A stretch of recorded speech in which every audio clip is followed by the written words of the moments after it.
Hundreds of thousands of people in the UK are living with dementia, a degenerative condition that causes nerve cells in the brain to stop working as they should. The devastating condition damages people's ability to think, remember and perform basic daily tasks, and at the moment, there is sadly no cure.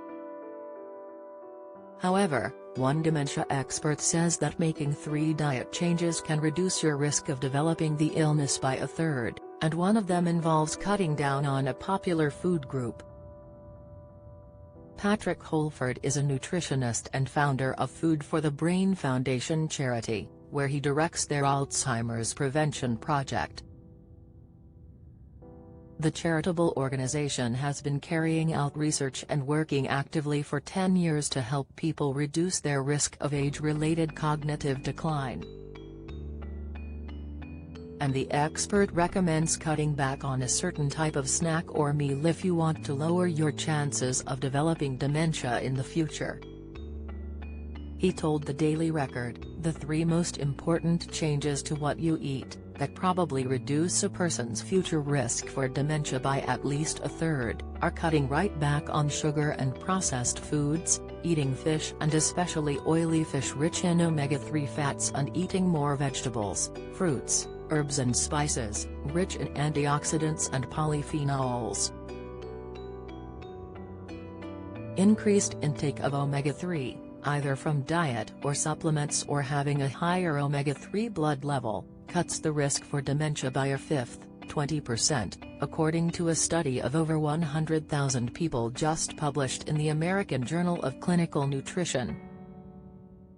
The refined, white carbohydrates that we often get from white bread and pasta may be our go-to for a lot of meals and snacks, but there are certain chemical reactions that happen in our bodies when we eat too much of them.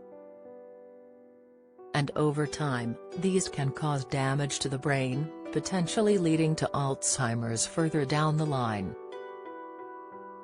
Patrick explained, "Eating too much refined white carbohydrate on a regular basis, from sugar to white bread, rice or pasta messes up the glucose supply to the brain by promoting insulin resistance.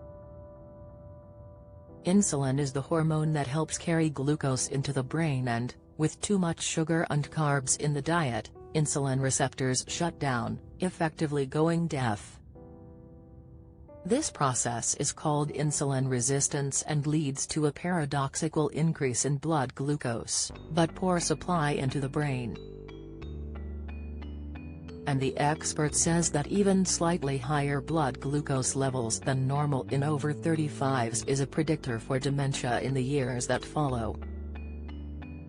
As well as cutting down on refined carbs and adding more nutrients to your diet, Patrick says there are a few other things you can do in your daily life to help prevent Alzheimer's, which accounts for 2/3 of all dementia cases. These include, controlling your weight, eating a Mediterranean diet with antioxidant-rich fruit, vegetables and vitamin C, preventing depression, stress and a lack of sleep, keeping physically, socially and intellectually active, not smoking and not drinking alcohol excessively.